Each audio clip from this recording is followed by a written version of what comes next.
Hey YouTube, this is Ben Gessel. I'm going to go for a little evening walk here. It is kind of dark and late out. There's sometimes done these in the past.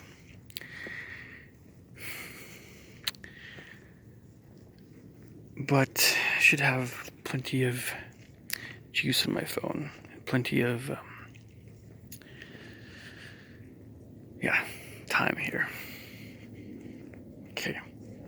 Well,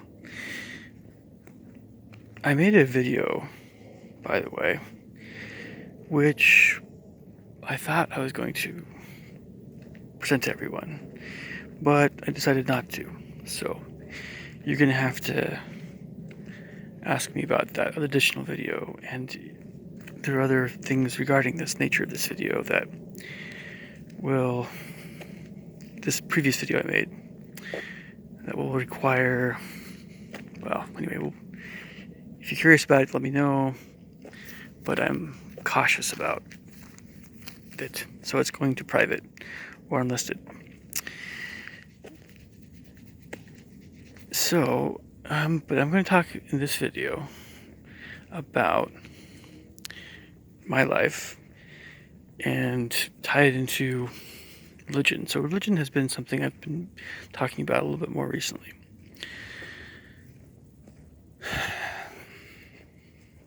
But it's impossible to talk about religion unless you have some kind of, again, context in someone's life to base it on.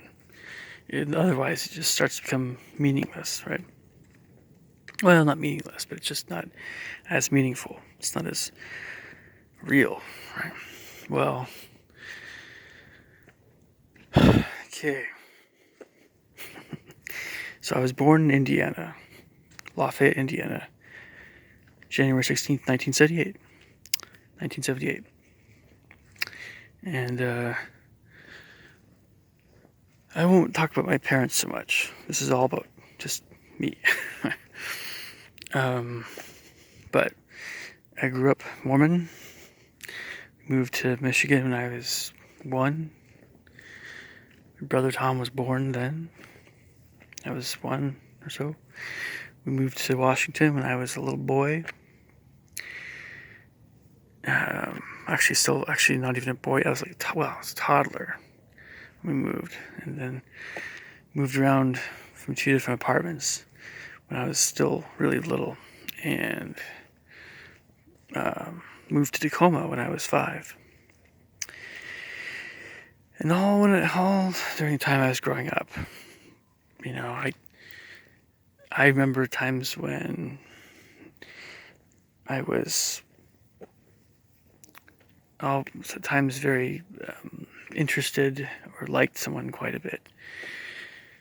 Before 14, there were still girls I thought very highly of, but it was, once you get to a certain age, of course, sometimes boys will tease you, so I was like, that was a little rough. Right, but everything changes when you get in your teens, I know. So I just remember there were people here and there that I thought better of, and I liked their company much more. And I've always preferred people that had more soothing personalities, along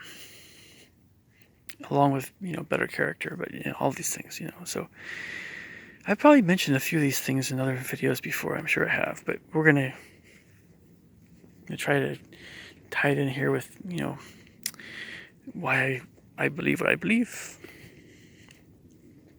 So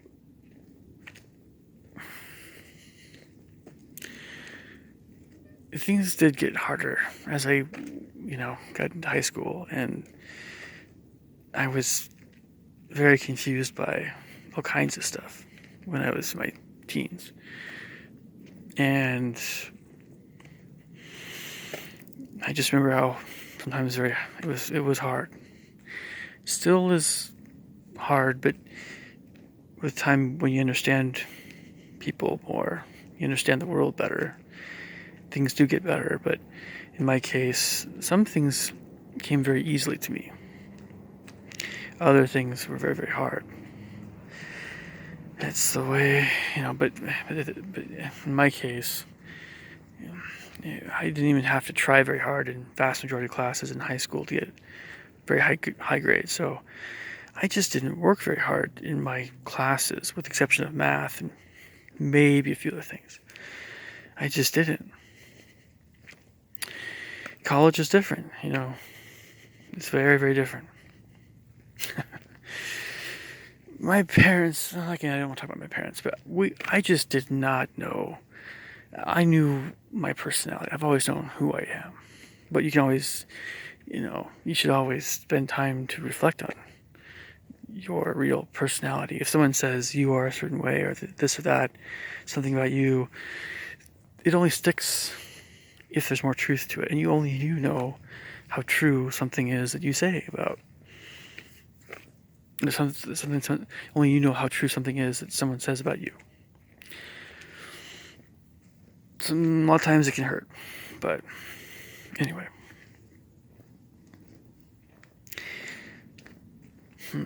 So I just, it's hard to believe in. Well, how can I put this? The weird thing is, when things are going well, in my case, when things are going well, that's when you think you're doing better spiritually, right? Or you're doing better in your life. And when things are really tough, and somehow you feel like you're more evil, or you're not doing as well. It's, or someone says when life is harder, it's harder to be religious and have faith in things you can't see. But or someone says no, it's when things are harder, it's easier to have faith, because then you kind of try to rely on something beyond what you can truly take a leap of faith. You try something you haven't tried before that you think is going to help your life, whatever. And you try these things. Sometimes life is like trial and error. Sometimes you can make better decisions but sometimes it's just hard to know what to do.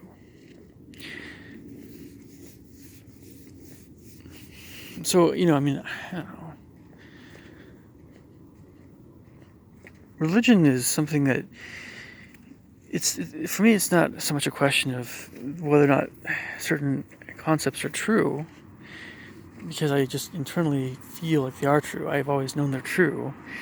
For me, it's not, so it's, what it is it's the nature of what it is that you're saying that you believe. It's the emotion and the feelings and the meaning of life behind it, what it means. That's religion in my life. And sometimes well, anyway, I'm a French hornist. I play piano. I compose music. I teach music lessons. I do a lot of things that are creative. I should. I'm at my most true self, I think, when I'm brainstorming sometimes, and when I'm really on a roll with whatever it is I'm doing, composing or whatever. I'm not really fully myself when I'm trying to get along with people who would like to go to a monster truck rally or something. And I'm definitely not military. I'm definitely not a military person. I know who I'm not. But if I was, there are times when I would say, okay, I'll go fight in the military. But no, I'm not really a military guy. But knowing who you are, it's a big part of religion. When you come to know yourself better, and you trust yourself, and you have confidence in yourself, and you can say whatever nonsense is going on outside of yourself, you can say, Well, that's true. That's true. That's not true. Not so much. You have a point there. You can say that stuff because you know who you are. If you don't know who you are, and knowing who you are is a big part of religion. Now, we can get into all the stuff like, is God a man or a woman? And we can get into Jesus and what he did, and we can get into all the 10 Commandments, which I did before. We can get into, is the priesthood of God on earth, or is it not? Or is this church true? Is that church true? I don't want to get into all that. You think that that's religion, but what religion, again, is getting into my life and approaching it more from my own life. It's actually like something like, oh, you meet somebody new for the first time who has a big impact in your life for good, or you learn things when you're with that person, things you didn't know before, and they either become like a really close friend, or you marry them, or you date them seriously, or something like that. That's more what, that's getting more at what religion is. When you have doubts about your faith, it often comes when you're getting discouraged, sad, like you think, oh, this isn't working so well, or this can't be true because I'm not very happy or something. Right? All these things. It's just not. If we're trying to understand what's true in a, this kind of metaphysical, or what's really going on that we can't see, all the philosophy, all the religion and stuff, right? If you're trying to understand all that stuff better, it's really, I don't want to use the word dangerous, but it's not a good idea to jump to conclusions about what beliefs you have that are interfering with your happiness, or you think that are amiss.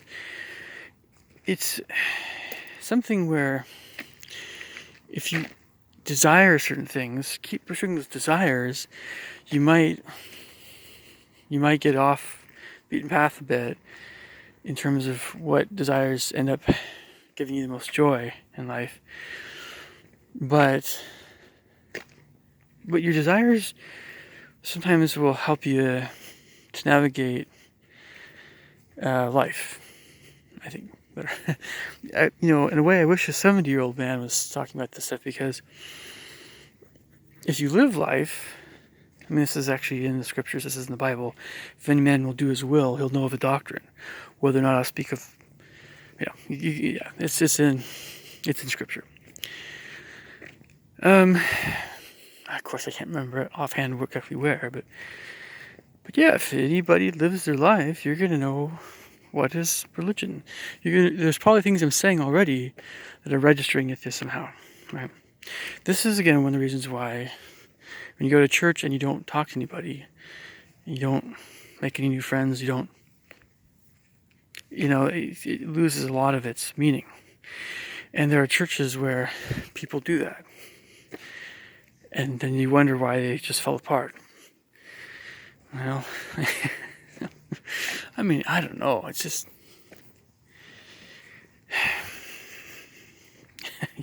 you could. I don't know. Anyway, it's because of my struggles, somewhat, because of the things I've learned during my struggles about myself and other people, that actually make religion more meaningful. Theology, it makes it all more meaningful, infinitely more. And let me tell you, every time where I feel like I've been treated poorly or misunderstood, misjudged, it's really hard for me sometimes to not lash back. But I feel like when I don't lash back, when I don't reciprocate, or I try to just kind of be a law-abiding citizen, right? And be a nice guy. Every time I do that, It helps my character a little bit more. And because I feel like I have better character when I do that, just that one little thing proves that what it was that I was taught was true and correct. But it's an internal thing. It's not just an intellectual thing. It's a emotional, spiritual thing. All this stuff is very core to what I believe. So I mentioned, like, you can actually go through the 13 articles of faith of my church. You can go through every single one of those 13 articles of faith. They go into every single doctrine we have in my church. But you're not going to find all this detailed stuff about really, it's not complicated. The core doctrine of my church is not complicated at all. But so much of it involves things like faith, repentance, forgiveness, mercy, justice. And the reason why you think that that's somehow different than other religions. Well, a lot of times other religions will say that same thing. The core doctrine we have is actually faith, repentance. We're all kind of saying the same thing that way. These are things that are more meaningful. So that should tell you guys there's something to these teachings.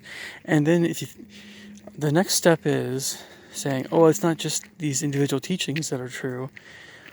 Maybe, just maybe, it's in this case. Well, let me just paraphrase it. Let me rephrase this train of thought. In my case, I said, even though I was raised in my church, I said this church is true. But everybody has to make that decision for themselves.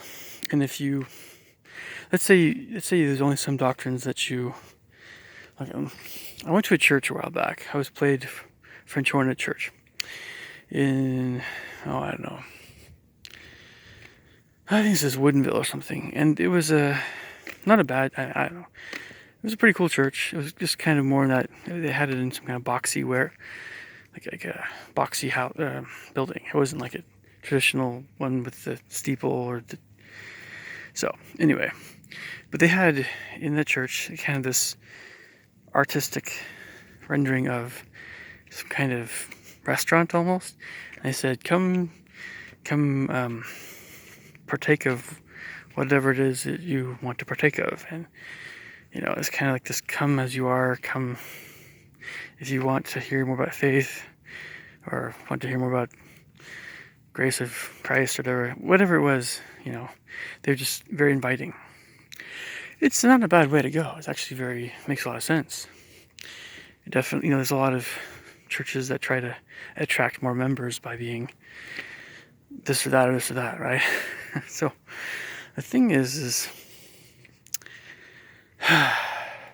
this is just the way life is. Life has a way of just sometimes coming at you and saying you can't pick and choose what is true. You will, when you live life long enough, whatever, you come to understand what is true, whether or not you've lived truth, right? Whether or not you've, it gets you sometimes. Some things get you. And so the idea of, in my opinion, picking and choosing things and leaving other things out, it doesn't work for religion to be most meaningful it can be.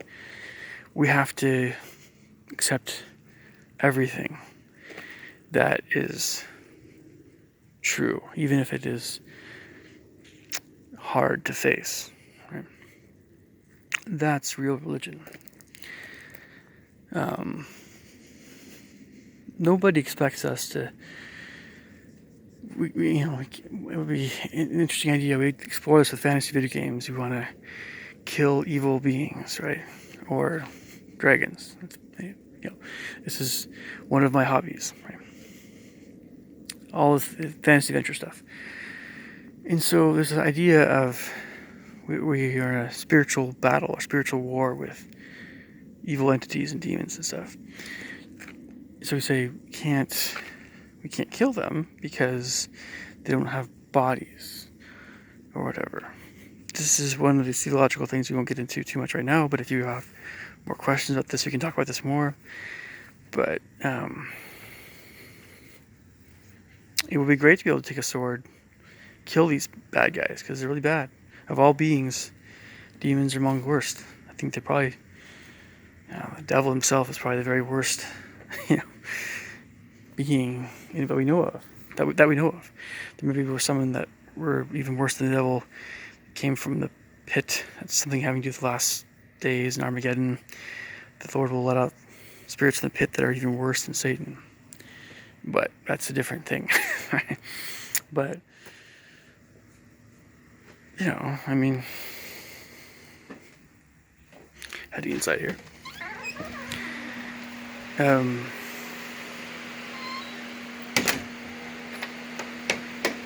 So real religion is